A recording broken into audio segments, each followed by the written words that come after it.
Welcome to Life, Lafter Divorce, episode 20. I'm your host, Leanne Linsky. And I'm the boyfriend. And welcome. We are now official. We are episode 20.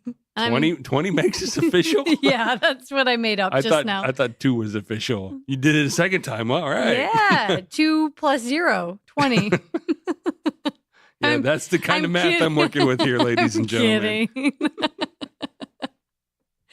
Hey, I want to give a thank you to all of our friends who signed up for our Divorce Proud webinar last week. Thank you so much. Yeah, woo! The first one here is off the ground, off to a great start. So thank you to everybody signing up. If you're interested and you missed that one last week and you want a little divorce prov in your life, then feel free to email me at info@lifelafterdivorce.com so we can get you on the wait list.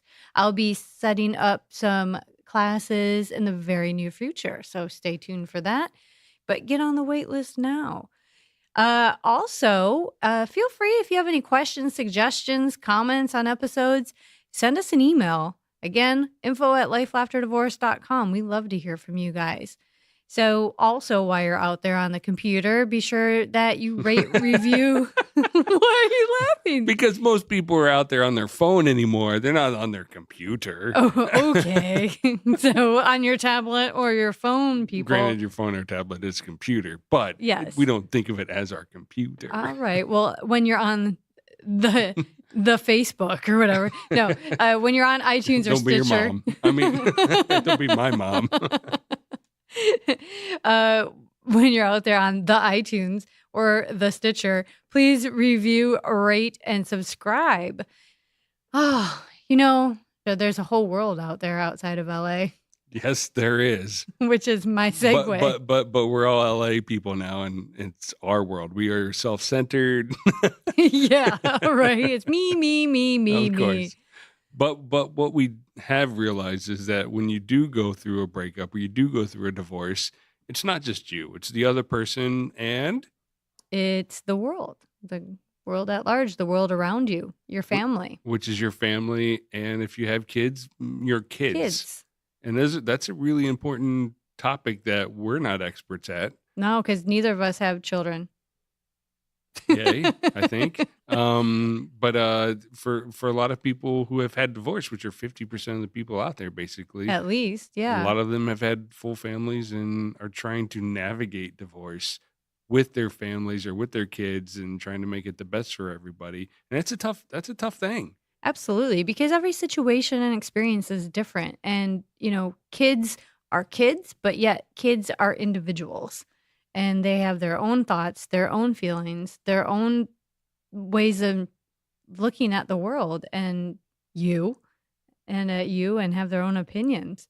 And oftentimes we think we've got it handled, but we don't ever know what the other person is thinking, and especially with children.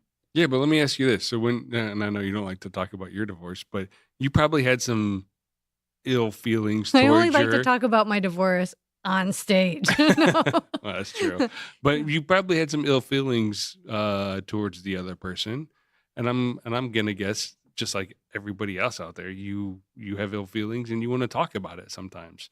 And you know what? As a parent who has children and going through the divorce, the kids hear that. Oh, yeah. That's tough for them to deal with because the other person's still their parent, you're still their parent.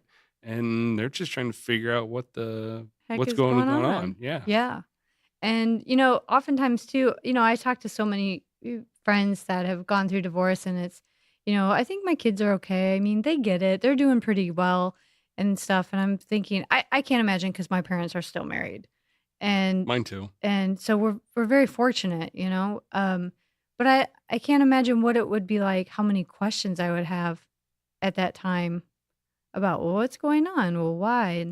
You're still emotionally maturing. You're still learning things about the world. And then this is thrown at you. Right. Your family unit's breaking up. That's a lot to comprehend. And I think even as common as it is today for it to be like that, that I'm sure I would have, if I were a kid in a divorce now, I would have so many people around me that I could talk to about it that, it's become very normal. But at the same time, that doesn't mean I'm going to understand everything in my home.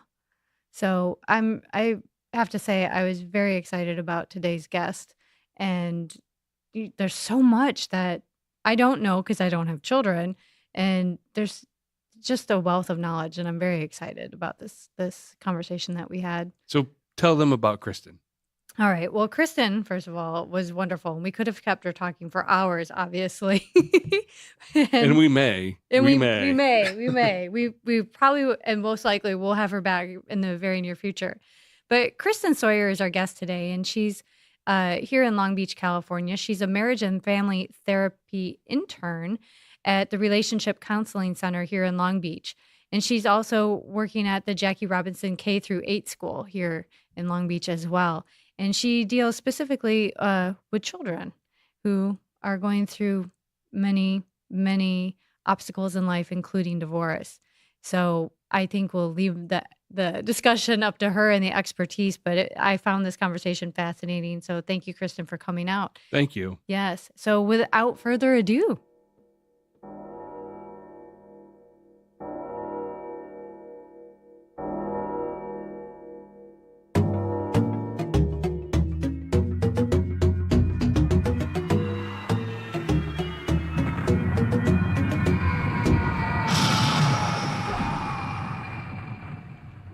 All right. Well, Kristen, it's great to have you here at Life, Lafter Divorce. So welcome. Thank you. Thank you so much. Oh, so nice to have you here. And the boyfriend is here with us this yes, time. I'm here. It's a surprise, isn't it, to everybody? I know, yeah. Right? Usually you're just on the intros. She does Skype interviews a lot. So this is great to do a in-house sort of interview. Very cool. Yeah. It's very nice to actually see people. You see them on Skype? I do see them on Skype, but it's different. It's nice to have as opposed to a flat screen. You actually get the 3-dimensional version. Yes. Yeah, right. That's really cool. It's like, oh, I don't live in a bubble, so this is good. So, Kristen, thanks so much for coming on. You're our first guest, I think, that we've had so far that we will be talking about kids and how kids are affected by divorce. So, I'm really excited to hear all that you have to share with us today because, number one, I don't have any children that I know about. And neither does the boyfriend. No, I do not. Not that I know about. Not that you know about. So this is a topic that we're both in uncharted territories for many reasons, obviously. But I think a lot of our listeners could really benefit from it. But we have parents. We do have parents. Yes. So we know it from the other side. Yeah, so a little bit. There are people who claim us. So there's that. So, you want to fill us in a little bit more about your background and who you're working with when it comes to children of divorce? Right now, my background is a marriage and family therapist. I'm an intern, so I'm still doing and finishing up my licensure process, and I'm about 6 months out probably from having my license. So I'm really excited about that. But I've been doing this since around 2001 in multiple capacities, whether it's been behavioral, I've worked for Child Protective Services, and then I've also been in multiple school systems, as well as the level 12 and 14 group homes. So I've really been able to see the dynamics with families and the way in which children are affected, whether it be of divorce, whether it be of them being removed from the family homes. And so it's huge for the parents to jump in on it, especially after divorce and the emotional ups and downs, to kind of keep things at a level ground for those kids. Yeah. And you, boyfriend, you have something? No, I'm good. No. You're good. You've kind of worked with a lot of kids across the spectrum. Yes. With Child Protection Agency, you're basically dealing with kids probably at some of their worst times. Kids and parents. Mm-hmm. I think the sad part is a lot of times our parents get so angry at each other that they end up calling in and making accusations that are fraudulent. And it ends up putting the kid right in the middle of it. And there have been cases where the kids have been removed from the home. And it's devastating.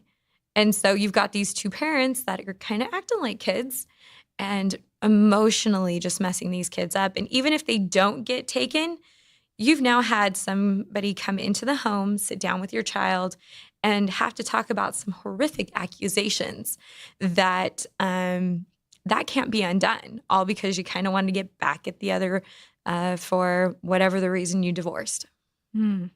Yeah. And you've been doing this since 2001?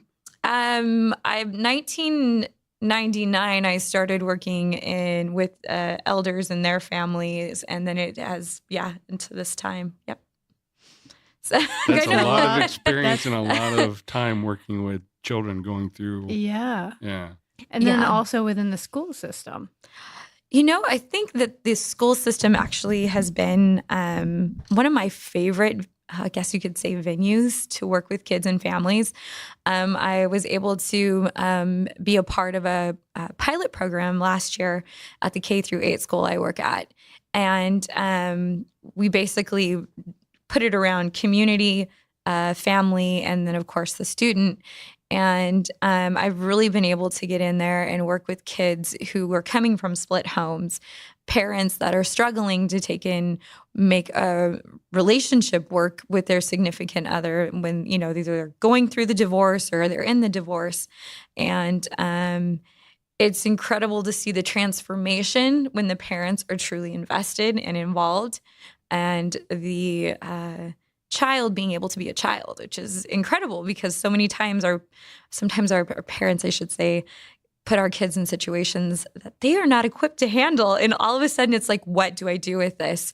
What do you mean I have to take and choose where I'm living? I don't know. You were supposed to stay together. What's this all about? And so there's a lot of guilt and anger and frustration and sadness and loss. I mean, it's like a loss and grief process. I mean, they're still alive, but the family unit and the entity, whether it was functional or dysfunctional, has now split.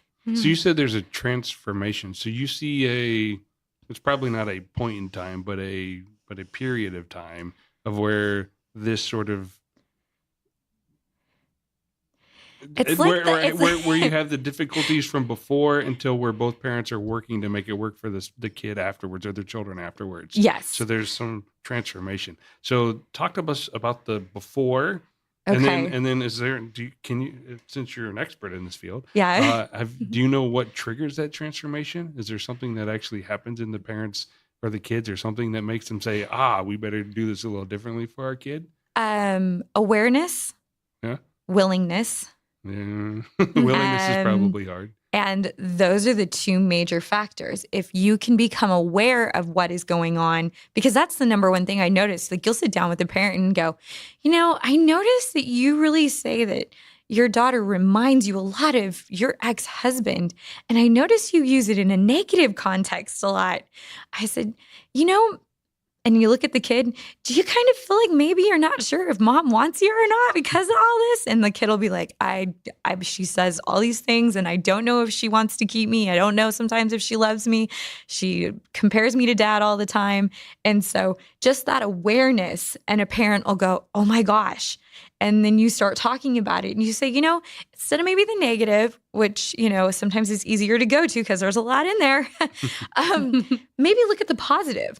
What are some things that dad is capable of doing that is positive, that reminds you of your child? And start talking about those things. And something just as simple as that will start to redefine the relationship between the parent and the child. It's just the mindset of the parent, just to know that, like you said, awareness. Awareness. Yeah, I know that I'm doing this, so I probably shouldn't do this now. Well, or I didn't know I was doing it, and how it was affecting my kiddo.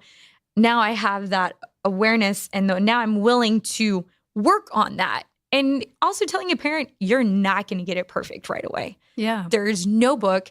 There's nothing that says this is how you do it. You are human. You are emotional. You have the right to be angry. However, you have brought this beautiful being into the world, and they just suck up all that negative, just like they suck up the positive. Yep. Yeah. So, and you kind of were talking about like the beginning pieces to the end as far as the transformation. Mm-hmm. Communication. I think it goes back to like whether you're married, you're divorced, you're dating. You need communication. Any of that. Yeah. We're human beings. Communication. Mm-hmm. We don't all speak the same language. And obviously, if you got a divorce, the language, one was speaking French, the other was speaking, Chinese, and it just wasn't working. So working with them on how do we communicate. Some are like, we can talk. Others are like, I don't want to have any communication. Some are like, well, I have a restraining order. So, you have to go within the confines of that. And come to an agreement on what they're both comfortable in a way to communicate. Once again, that awareness, hey, are you saying some maybe negative things about the other that might negatively impact the child and the relationship with you and the child or the other parent and the child? And really doing some work with the parents. In that situation, I truly like to work with the parents alone. Sometimes I can work with them together. Some of them I do have to do individually. Like I said, it depends on the situation. And once you can kind of get some form of communication going and that awareness of how they're impacting their kiddo, it is incredible how they can just shift. And the kid's self-esteem starts coming up. Grades start getting, back to where they were. You see this kid that was, I have notorious for the hoodies coming up over the head and slumped down on the desk. All of a sudden the hoodie's back and the kid's smiling. So communication, awareness, and then that willingness once again to change. And I think the willingness is probably the biggest piece, because you can have all the awareness in the world, but if you allow your anger to continuously get in the way, that willingness is going to stop. So it probably takes some time after the divorce, or depending on the circumstances of the divorce, because some people, even though you're aware, you've got so much pent up. Oh, yeah. It's just hard, even if you're willing to it's just hard to make smart decisions or say smart things to your kids. It's a big shift to become responsive rather than reactive. Yes, because you're that bleeding soul. That was very good. Yes. Thank you. I like that. You're that bleeding soul. You're a human being, You're like, I need to take care of me. And then hold on, wait, I've got 1, 2, 3. I've got families of 6 where, the kids are like, what do we do, But it goes back to the longer you wait to do it, though, the harder it's going to become, because, yes, you've got all this pent up anger. But if you don't learn in the beginning how to work through it, you're going to start setting these routines where you're going to get nasty. And so I always suggest, especially if someone's going into court, I'll say, ask for co-parenting. Make that a prerequisite as part of this situation for the kids. And I've had dads, I've had moms that are like, okay.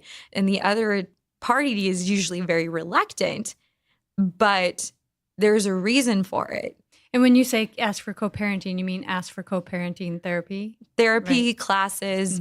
There's a couple different ways that you can go about doing it. A lot of times within the Child Protective Services, you'll see some co-parenting, definite parenting pieces that they do. You have to take a parenting class.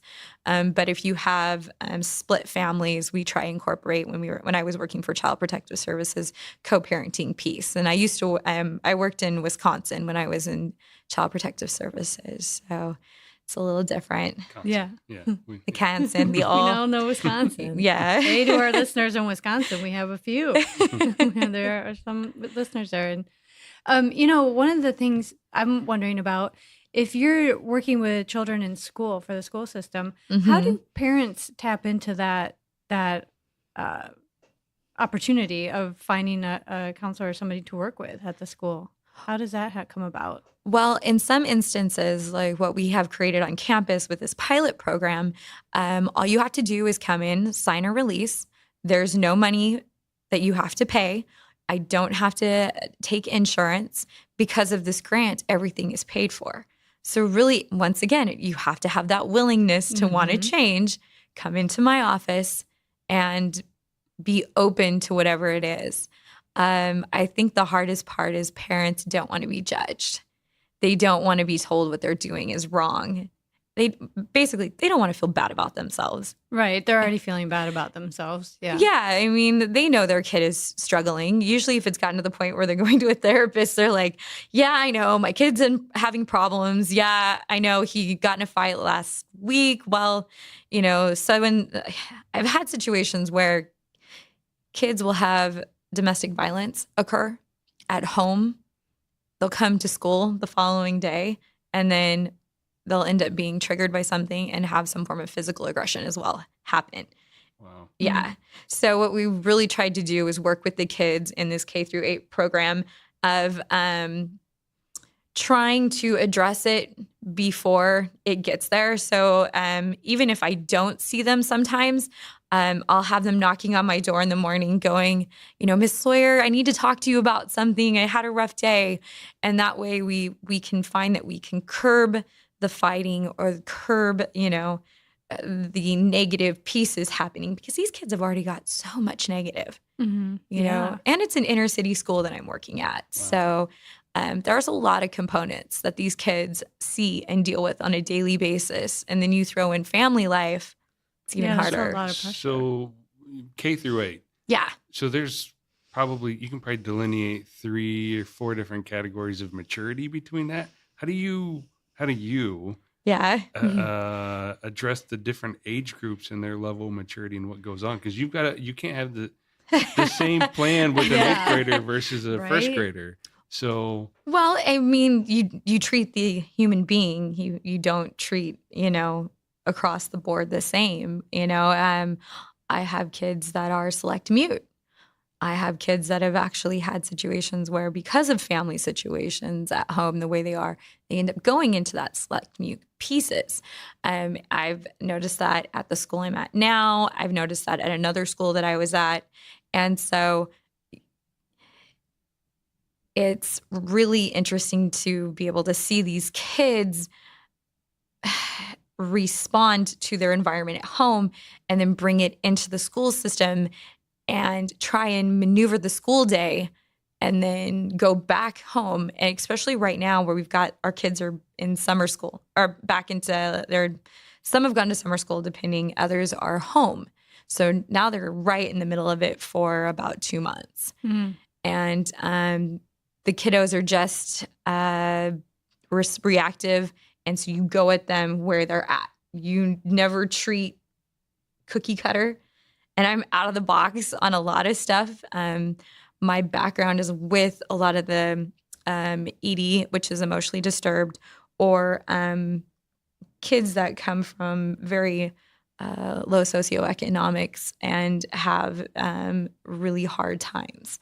And so I love this population. They're amazing and they're wonderful. And I feel like this is where kind of my calling has been. And so whether it's K or whether it's 8, everybody's individual. Everybody is their own person, and you just go at them from there. That's great. So, well, okay. That makes sense. Yeah. That completely makes sense. Yeah. Well, you've got play therapy for the little ones. Mm-hmm. You can use music. You can use toys. You can use little animals. So you have different techniques for different. You have groups. different techniques depending on the kid. I've got a kid that's in kindergarten that I can talk. And sounds like he's maybe more in 2nd grade. So that's where you treat them from. And then you have the 2nd grader who's brilliant. That probably sounds more intelligent than some adults. And so it's not even cookie cutter in the techniques based off of the age. It's based off the person. It's based off the person and their capabilities. So are these kids available? Are they able to come and see you without the consent of a parent? Can they come in and get check in with you during office hours if they're seeking help? Well, it depends on what they're doing. If they're under the age of 12, then they have to have a parent's signature. If, let's say, we're doing conflict resolution where Johnny comes in and they're like, little Susie hit me. I'm trying not to hit her back. Can you help us work through this? That isn't going to be something that I would have to have a release on. That's more doing techniques to be more proactive and preventative in a situation. If I'm treating, that means I'm diagnosing. And that means that I have to have releases. Now, there's situations for 12 and up to where you can actually come in and sign yourself. However, we do strongly suggest that, the kid talks to the parent. Everything is situational. There are times where we'll call the parent, we'll sit and we'll talk with them, and they'll be like, yeah, not a problem. And the kid was just like, oh, I was so worried they weren't going to do it. And then there's other situations where things are so extreme. Like sexual abuse or any other forms of abuse, where a kid has the right to come in and be like, I want therapy, but I don't want my parents to know. And so it's depending on what the situation is once again. Yeah. So you treat or deal with a wide spectrum of Everything. Yeah. A very wide spectrum of kids. Yeah. But that's been my background. I worked at an ED school, a kid for emotionally disturbed. And I mean, had the gamut, but it was kindergarten once again through 6th grade at that time. And that was where my behavioral background started, because I was a behavior specialist is how I started off in a school system. And so I started to learn how to work with the kindergartner, and how it is versus, the 6th grader. And if whether or not there are times that they would tantrum. I think my favorite time was the day that I had a kid tantruming and I actually threw myself on the ground and tantrumed with them. It stopped them immediately. They looked at me like, what's going on? Which was my way of making sure that they were safe. And it was a shot. It was a long shot, but it worked. And then they sat there and they're like, what are you doing? I said, well, now you know how I feel when you do this. It kind of scares me. And so they're like, oh, okay. But, I've just had a lot of experience. And when you're doing child protective services, you may have, newborns, and you have them all the way up until 18. And so you have to learn, and you have to learn how to work with those families. And you have to find a way to do it in a positive manner, no matter the worst situations, because the ultimate goal is to return. Right. And then if they're split homes, which goes back to that divorce piece, you're looking at which parent gets them back.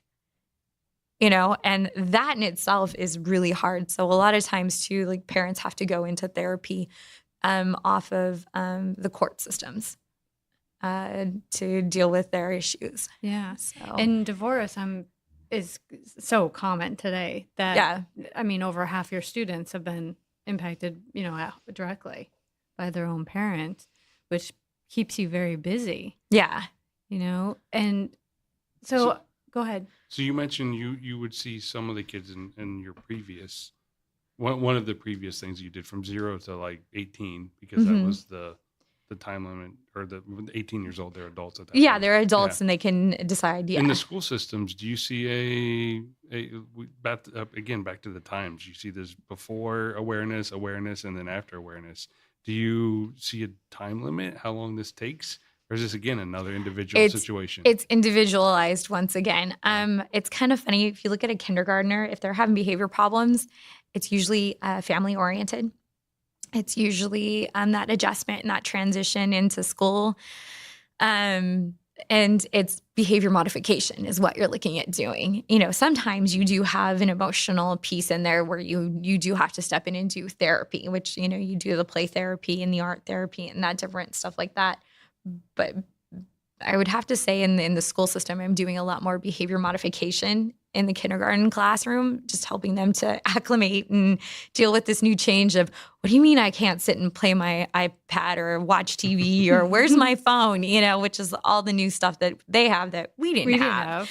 Yeah. And so it's real interesting there. And then you get into the older kids, and there are some older kids that are purely behavior. And then there are kids that have extreme behaviors based off of emotions. So once again, you're going in and you're creating the goals and the treatment plans based off of what the kids' needs are. And then you look at them individually and deal in situations where, okay, this is going to be a better situation if we bring mom and dad in. Okay, this is more your piece of it. How do we work on that? Sometimes parents refuse to come in. I know there are some cultures that are really, it's been hard to I promise I'm not going to take your children. I'm a therapist. They don't understand. So that's that other piece of trying to educate, because out of fear, they don't know. And they're divorced, and you're trying to work through the other multiple aspects before you can even get them into the door, through the door and sitting down. A lot of times the way I get them is they got called to the office for their child who was in trouble. And I'm like, why don't you come on over to my office? We'll sit down and have a conversation.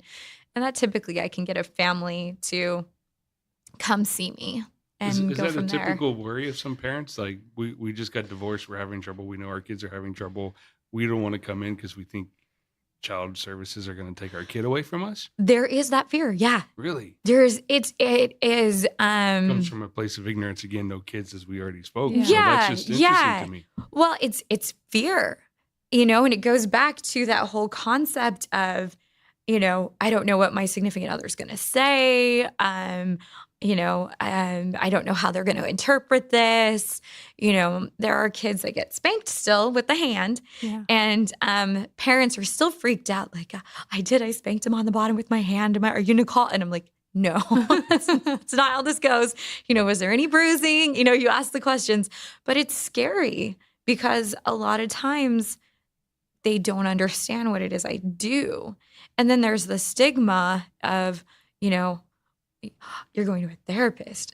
And I think that's kind of the biggest one I noticed. I would imagine that's huge. And is it larger, do you find, with men than it is with women, the stigma of that? Or is it kind of split?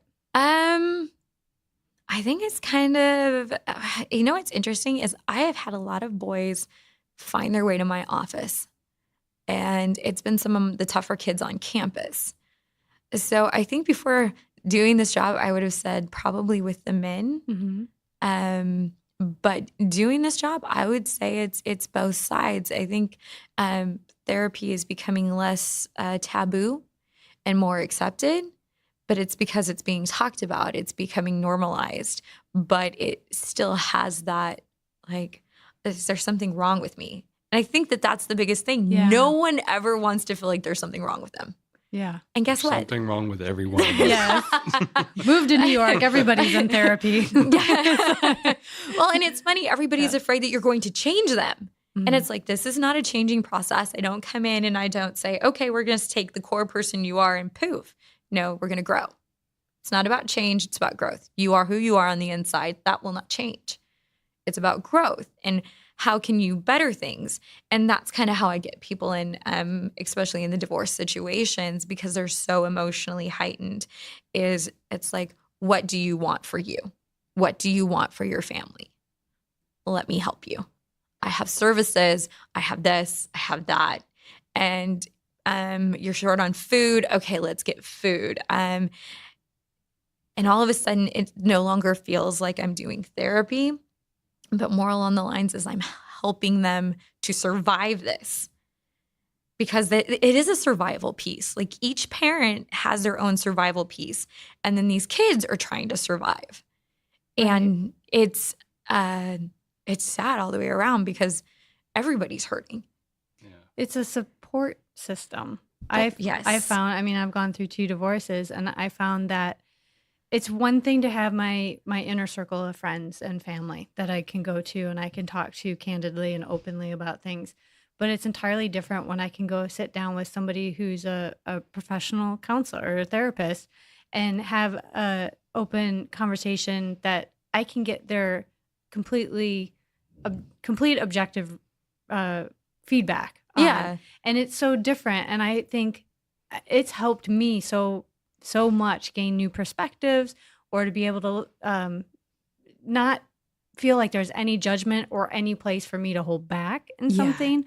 And I think that if now, and I grew up and it wasn't a thing, like, people, if you had a problem, if there was something wrong with you, it was that stigma of like, you're in therapy if there's something wrong. Yes. It's whispered, you're in therapy. That kind of thing. But once I went, I was like, no, there's nothing wrong with, well, maybe there's nothing wrong with me. But I'm going through something that maybe not everybody I'm in my inner circle can relate to the way I need someone to. And it's a different type of support, I guess, is what I'm saying.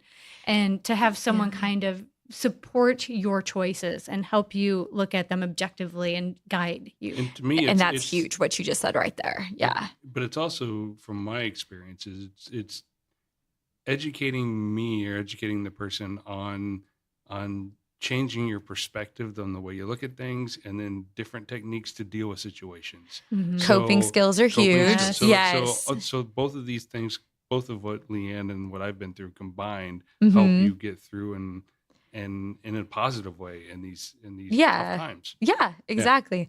And the moments you're having the panic attacks, the breathing techniques are lovely. Yeah. When you feel Yeah, it's like it's almost like going to the store. Going to a therapist is going to a store and obtaining a new set of tools for my toolbox. Exactly. And you know what? That's actually, it's kind of funny that you say that. That's what I say. I am a tool. And I'm like, well, not that kind of tool, but I'm the other kind of tool, like the hammer and the nail. But basically, I'm going to bring these tools to you. I'm going to teach you. It's ultimately your choice if you want to use them. A lot of people have the thought that if you come to a therapist, we're going to give you the answers. No. I'm going to help you to figure out how you would like to get through what you're going through. I'm going to help you figure out if you need to set goals for your life, your goals, but you're going to set them. You're going to look at the timeline. You're going to look. Now, I will challenge, which is, is this doable? You just said you're going to do this in a week. You haven't done it in a week yet. Let's maybe back it down a little bit and maybe go at one piece. What do you think? And so you do more of the realistic, so the aspects to understand when you're coming into therapy is that you come in working on what you want to work on. You come in to grow, not even necessarily change. You're coming in to grow. You're coming in to look at life different that will help you to get through what you're going through. Because sometimes we get stuck on this is it, this is the only way. And then you look and you go, well, is it? Mm-hmm. Give me an instance when you've had a different way and how did it work? And so you start pulling open and all of a sudden it doesn't feel so suffocating anymore. And all of a sudden it's like, I got options. Yeah. It's almost like the blanket of overwhelm is pulled off your head. Yeah. Yes. Yeah. And that is what a therapist is there for, is to not be biased, not have judgment, as you said, and help you to be who you want to be, not who everyone else wants you to be. Mm-hmm.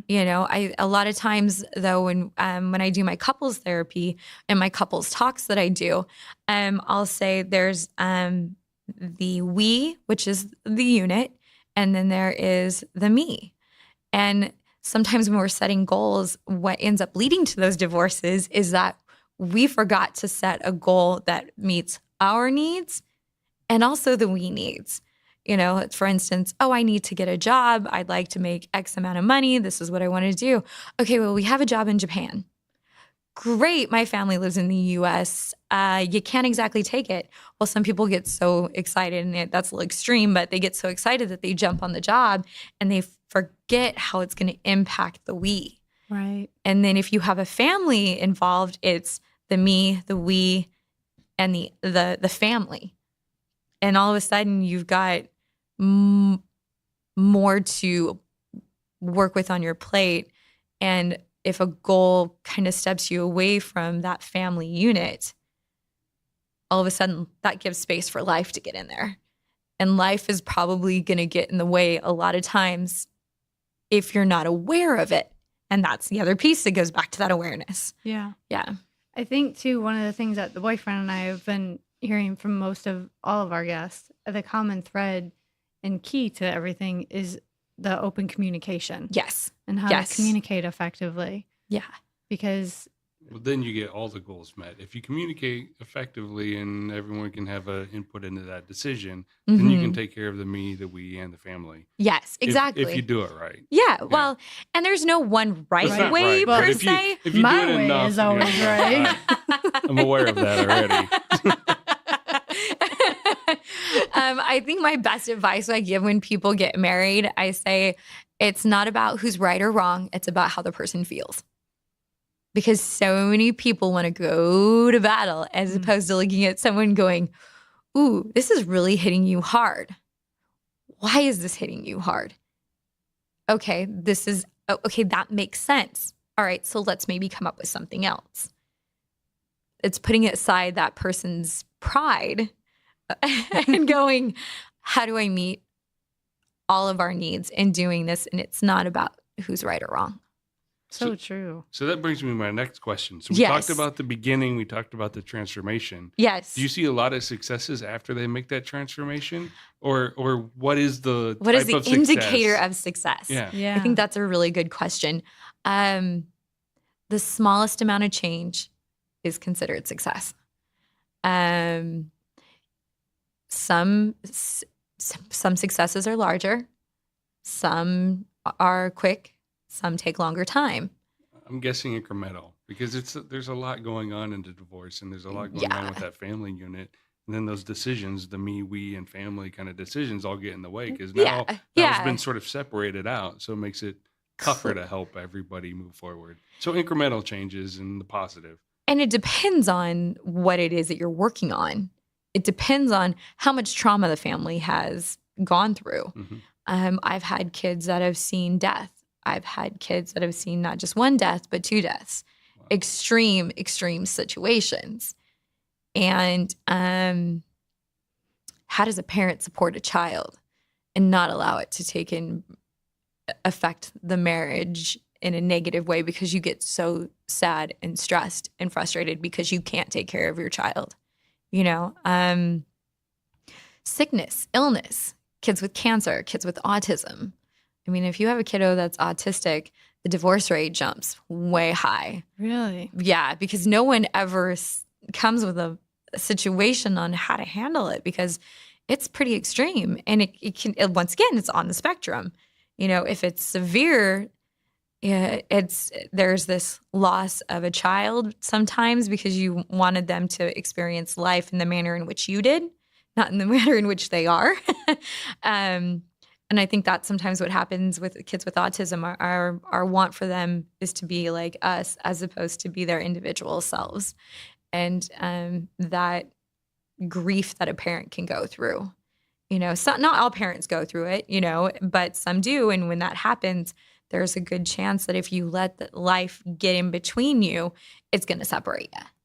And you're going to have to use that communication to get back on board. And then you throw those heightened emotion pieces in, plus the behaviors that can come with autism, which some are extreme, others not so much. It can really affect a marriage. So, yeah. There's a lot when you think about it. In so many of our conversations, we talk a little bit about the kids, but they live with us the rest of their life and decisions that had nothing to do with them. Yeah. And I think that that's the number one thing that I usually start off with is, hey, you two are the ones that decided, for whether it was good reasons or whatever the reasons are, this is your decision. You decided to come together. Now you're deciding to come apart. When you're just the two of you, okay. But you've got kids, and this isn't just about you. It is still about you, but it's not just about you. How do you plan on supporting this child through this? Because this is going to look like loss. This is going to look like the grieving process of someone who has passed, because technically the family unit has passed. How are you two going to work together to support your child and be on the same page? And a lot of times the reason why it ended is they weren't on the same page. And so, but at least the family was together in their chaos. And the children were along for the ride. And I think it is interesting. Usually when somebody gets divorced, it's, oh, how are you doing? Mm-hmm. And maybe every once in a while is, how are the kids? The biggest piece is these children are our next generation. They are what will grow up to decide what the world is going to look like. So we're going to make mistakes as adults. We're going to make mistakes as parents. How do we work through those situations even in a broken state? Because we are in a broken state when we leave. Technically, a lot of people say I didn't want to leave, but I didn't feel like I had any other choice because this just wasn't working. Domestic violence, a lot of times people go back and they go back and they go back. he loves me, he loves me, she loves me, she loves me, ultimately everybody wants to feel love and connected. So to divorce, that's pretty hard. It's saying we're done. And it's tough. Let me flip the script. Okay. What would be and again, this is for the ideal family of 2.5 kids and the picket Dog fence and to yeah. What would be the best? What's the best situation for the kids? So what kind of divorce is the best situation for the kids? You know what? I will have to say the best situations that I have seen, and this is a hard one, but the way they did it was quite amazing. Mom lives down the street from dad, and the kids can go back and forth as they want. There's no guilting. There's no trying to pull on them. And yeah, clothes end up all at one house sometimes, and clothes end up all at the other house sometimes. And sometimes it's hard because you got to run over and pick up the backpack because you forgot. But that open communication that I saw where they were on the phone with each other every day. Yeah, they were divorced, but they were on the phone with each other every day. What does this kid need? What does that kid need? Are you going to come to the game? Do you need me to pick up this kid? And the other piece of it was there was another child involved. So through a second marriage, and the incorporation of the second child was in both homes. So mom would have all three kids, dad would have all three kids, even though one of them wasn't his. So it was this incredible communication. And did mom and dad disagree? Oh, heavens, yeah. But they were a united front. And they showed up at the games, and they sat near each other. Sometimes they sat next to each other. Sometimes you'd see them going back and forth and like, what do we do with this? What do we do that? Did you see this? Did you see that? So you still saw that friendship aspect. Right. So I will have to say that has probably been the best co-parenting I have seen.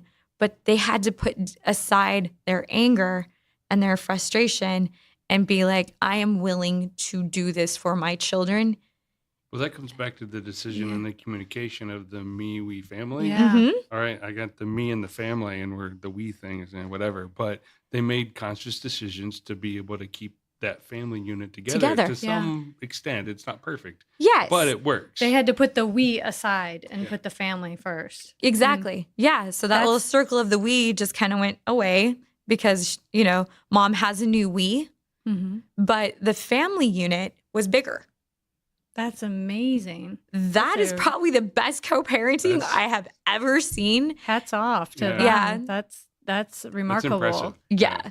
Would you recommend that whether or not there's visible signs of the kids having behavioral issues because of the divorce or any issue because of the divorce, would it be a good idea probably to offer therapy to your children as you go through this process, no matter what their outward Yes, because to think is. that we're able as adults to really, how do I say this, not slip. Like, I've got this. I'm not going to slip. I'm going to protect my child.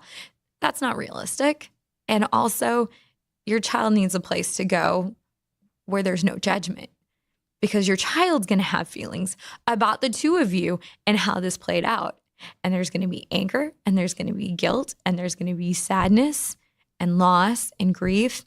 And you as a parent, even therapists who have kids that have gotten divorced, you're in the middle of it.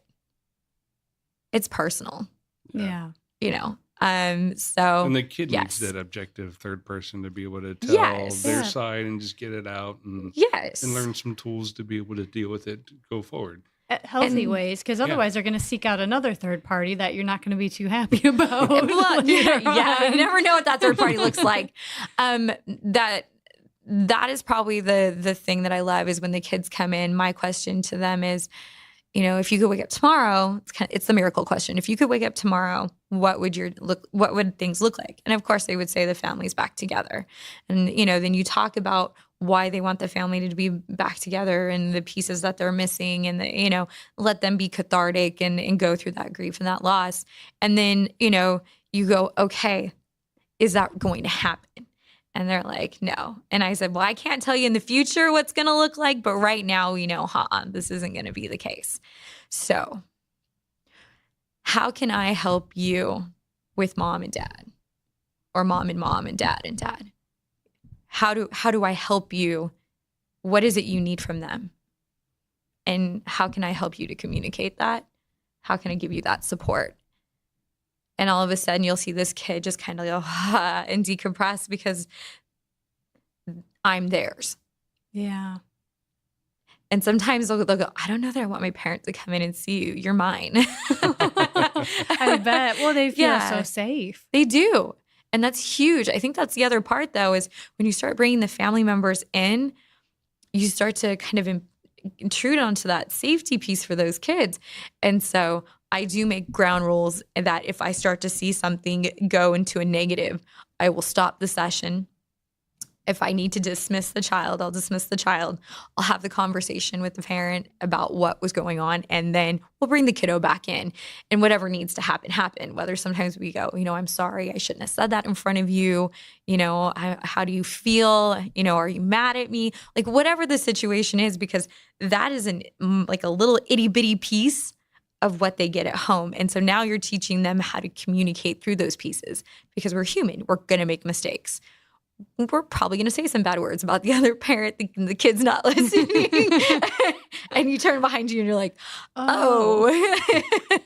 And so you look at him and you go, I'm sorry. Mom had a moment. I apologize. And your father really isn't those things. Yeah. I'm just mad. Yeah. Own your stuff. Yeah. That's huge. Oh, but think about it too. Like, how many people can own their stuff when they're not, like when they are married and when life is going good? They can't own their stuff. Yeah. So you're asking them to do things that they struggled with, obviously, before they got divorced, because there's a reason why we all fall in love with each other and we're googly-eyed, and marriage does not last 10, 15 years. And then all of a sudden it's, what happened? Where did we go?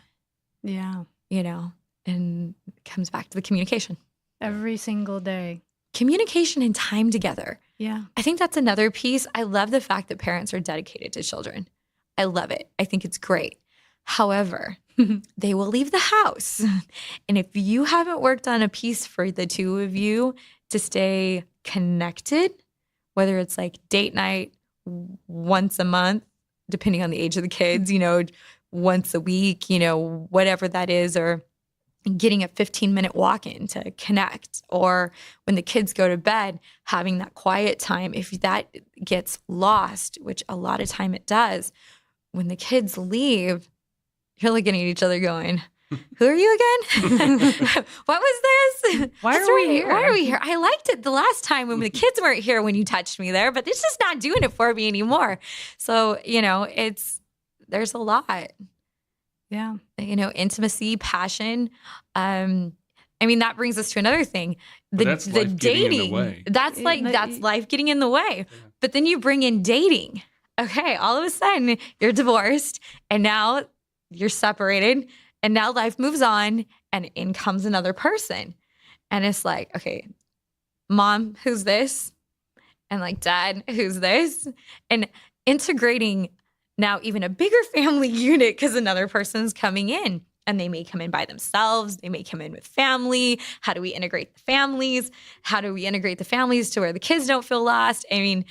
It gets messy, and there's no answers to these things. Right. Everybody's different. And kids, depending on their age and maturity level, probably have millions of questions, and they don't know who they can really ask about those things. Especially, if I'm not allowed to do these things, how come mom or dad can do these things? Or I'm not allowed to do these, but her kids are. Yeah. Right? You're right.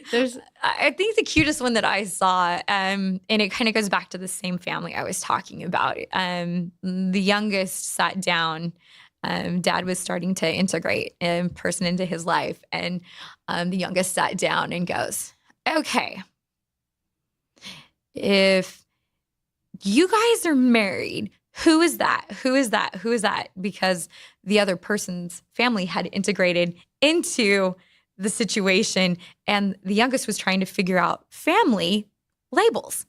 Right. And so Dad had to sit down and explain to him, with his now new significant other there, okay, that will be grandpa, that will be grandma, this one's going to be your uncle, that makes them your cousins. And so, but these are, not all kids are going to ask these questions. Yeah. But that goes back into that piece with the co-parenting, and how you're going to help the kids through it. Because then the kids go back to the other parent and go, okay, so this one's grandpa, this one's grandma. And someone will be like, that's not your grandma, that's not your grandpa, da-da-da-da-da-da. Or they'll embrace the child's excitement and awareness and be like, that's so awesome. Because technically, you have somebody else that's loving on you.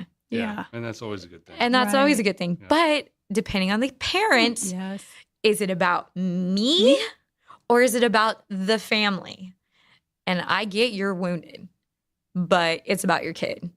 You gotta put away your stuff, go see a therapist, get those co-parenting classes so this isn't so hard, because it is going to be hard. Yeah. Even after you get the classes, it's like, here's your tool bag. Every once in a while, you want to take the hammer through the wood, forget the nail, but that's your choice. And you have to have a willingness and an awareness of when you're starting to detour. Where can people find these co-parenting classes? Psychology Today will, if you go online, there's like places where you can click on.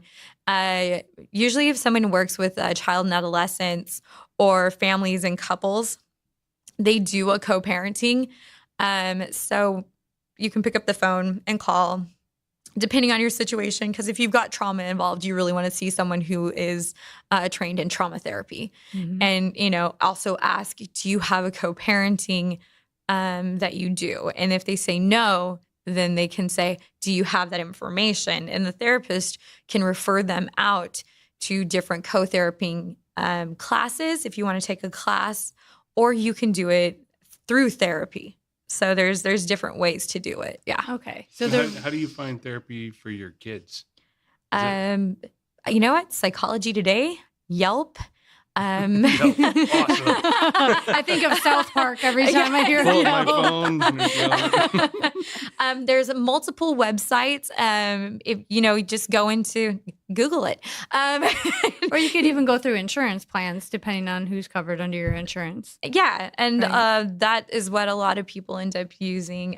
Kaiser does therapy individual, like within their program, they have their own therapists. So you'll have you can go online and look at the therapists in your area and who's closest and who does what, which is really nice with the insurance pieces. Right. And it's not as hefty of a bill.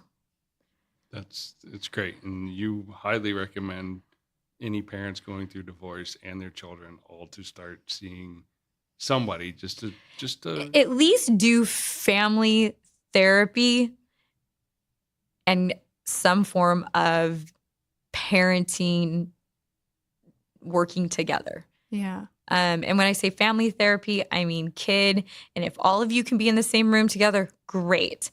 If all of you can't be in the same room together, then, mom and kiddo and then dad and kiddo, or, whatever your family looks like, Right. But that goes back to that support piece. And typically when you've got the situation, what you do is you do individual with the kid, and then you'll do have them do a family piece too as part of the progression piece. Because like we were talking about those kindergartners, Mm-hmm. they don't have the cognition for everything that, our 6th, 8th through 8th graders have. So that's usually parenting. So I'm going to try and get the parent in to do family therapy with the kid and call it behavior modification. How can I help you to work with your child to where you're not pulling out your hair and getting all these phone calls? sometimes with that, I won't even address it as therapy. I'll just be like, we're going to work on behavior modification at home, you know? Which makes sense because Yeah. like you said, they can't. It's difficult for some kindergartners to be able to maintain comprehend themselves. this. Yeah. And some of them do have trauma. Yeah. You know, and that's when they would do actual therapy. And you know, if a parent isn't sure and they feel maybe I could go talk to someone at the school, or does the school usually have somebody who can kind of direct them as to some of the places to go that they would recommend? What they'll do is they'll send them to me. Okay. Yeah. If and even sometimes, they'll go into their churches because they feel more comfortable talking. Right. And I will say, you know, do you belong to a church? Do you have that comfortability? Yes. Okay. So go make an appointment and take this to your church. I've had situations where I actually had a mom and a son who were not seeing eye to eye, but they could go to church together. So I was like, all right, let's pull out the Bible. So legitimately, mom ran to her car, got her Bible, and the two of them started going through the issues that they were having at home and going into the back and pulling out the scripture from it and applying it and talking about it. And what I noticed is as long as we were doing things like that, his behaviors were down. Remarkable. They found a way to communicate. They found a way to communicate. They found their common language, which is beautiful. Which it was basically a way for them to talk without having to go at each other.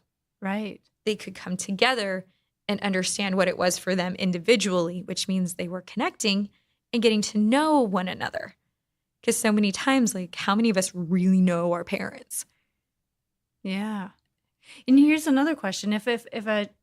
I'm just curious because if there's parents out here who don't know this or the stigma is there, like I would think that my parents would have a question about this or something, you know, I'm trying to think, you know, or I would. Yeah. But I know in the past, like I've had friends, I've known people who went through severe depression or something like that. But if, let's say you check yourself in, then it becomes on a record, right? Yes. Okay. So let's say a child, this isn't maybe to that level. I love this question. Okay. Right? But you know where I'm going where because you're going. people probably ask this is if I come to you, if I'm a student in school and I come and I seek counseling at school or therapy through you, does that go on my permanent record? Who has access to that and who knows about it? Okay. So that is a great question. I'm so glad you asked that question. What you're looking at is if you go through insurance, the insurance company has that. If you go through, let's say you go through an organization that works through DMH and you need Medi-Cal, then they have access to that. So it goes into your medical history. If you pay out of pocket, it stays in the file unless, of course, you get subpoenaed to go to court. And if they ask a question in regards to your diagnosis or your treatment. I am not one that typically I don't use insurance. I can't because I'm an intern right now, but I more than likely won't use it when I get my license because everything keeps going back and forth on, okay, this isn't a pre-existing condition. Okay, we're going to not worry about it. Now we're going to worry about it, depending on, of course, who's in our offices. So I tend to just be like, I'll work on a sliding scale. What can you pay? You know, there are times I've worked pro bono. Right. You know, because that's also part of what we do, you know. So, you know, it's up to the person. If they want to use the insurance, great. That's what it's there for. It does go into your history. It's on your medical records. Okay. Yeah. That's just good to know. It's just like if you go to get treated right at a doctor's office, it's considered a pre-existing condition. Yeah. And also, like, let's say if you were to have a kid who would later go into the military or go into politics or anything like that. Yes. There are certain diagnoses that they will not allow in. Okay. This is my understanding, unless that's changed. Right. Yeah. Okay. Good to know for parents. So, right? Yes. You're looking at me like I'm crazy. This is such a touchy topic because it's a fire starter. You know, it's a fire starter. In fact, I'm glad you asked it, but as I'm answering the questions, I'm like, you know, it's a button pusher. Yeah. So I try and treat from a manner of where the client is most protected. That's really great. And I think too, I mean, you know, I'm a lot older now. So, things were different. And like you said at the beginning of this, it's very normalized today for people to be in therapy or to talk openly that they go to therapy. But many years ago, it wasn't the case at all. No. It was very, oh, she's in therapy type thing. Yeah, right? taboo. And it was, if you go to therapy, it will be on your military record. It will be on your records for life. Or if you try to do something, in the public eye that someone was going to find this out. My thought is like, okay, so big deal, right? Well, that's still today for our firefighters and our police officers. So they have a lot of things where you can get assistance with inside, but a lot of them seek outside assistance so that no one knows, and they have the reasons for it. Right. But it's hard. I would much prefer to see somebody get help and work on a sliding scale than to be like, I don't want this on my insurance. I'm not going to get help. But I think generally in the society, we've started to accept it. Now it's just getting professionally to accept it. So if you do have something like that on your record, you've addressed it. And depending on the severity. There's some things that are pretty severe. Yeah. I'm not going to deny that. But the general therapy that you can there go are to. Some people I don't know should be handling certain types of things. Yes. But it shouldn't, if it's just one of these sort of instances, you go to therapy to deal with a divorce or get through something with your kids. And a lot of times you don't want it to affect your job or your job prospects in the future. Well, and a lot of times we use something that's like adjustment disorder. You're adjusting to something significant in your life, whether it's a new job or, moving or, any multiple things combined together, so there are diagnoses that do take into account that you can be thrown off by life changing that, okay, for 6 months or a year or, and everything has like a timeline on it within the book. And now it's kind of gone to a sliding scale on a lot of things. And so they do put things in there that are not, that don't sit forever, which is, which is good. Good. Yeah. And typically divorce, it's adjustment. Right. So for all. So good. Thank you so much for answering that, because I think to a lot of people I've known during my lifetime who've gone through divorce and have kids, and they're like, my kids don't need that, and they don't want it on anybody's record and things like that. They're very protective. It's like, but to what are you exactly protecting? Yeah. I'm never going to tell somebody not to use their insurance. Yeah. If that's the way they want to go doing it, then that's the way they want to do it. It's there. They've paid into it, and if that's the way they can get help for somebody, okay. It's a choice of mine to take and go at this. I'm not, I guess I don't want anybody to think I'm judging the concepts of using insurance. I just am a little bit more. No, you're not unique. Yeah. I've seen doctors that won't take insurance and they just want pay for service kind of things. Yeah. And they'll do a sliding scale because of it. Insurances are difficult to deal with anyways. So to all the other reasons that go along with it. We completely get it. Yeah, okay. Yeah. I'm like, people listening, I was like, I'm not judging. No, we understand. No, this has been so informative. I got so much out of this. We could talk to you for another hour. I know. So maybe we'll bring you back at some point. I think it'd be awesome to have you back. You've been so helpful. Thank you so much for all the insight. I've had fun. This has been absolutely wonderful. And what we'll do is we'll share all of your contact information and your website and everything on our show notes and on the website. Oh, perfect. And okay. Yeah, this has been wonderful. We'll definitely love to have you back. We could talk for hours. Thank you guys for having me. I've enjoyed. Thank you very much. Okay.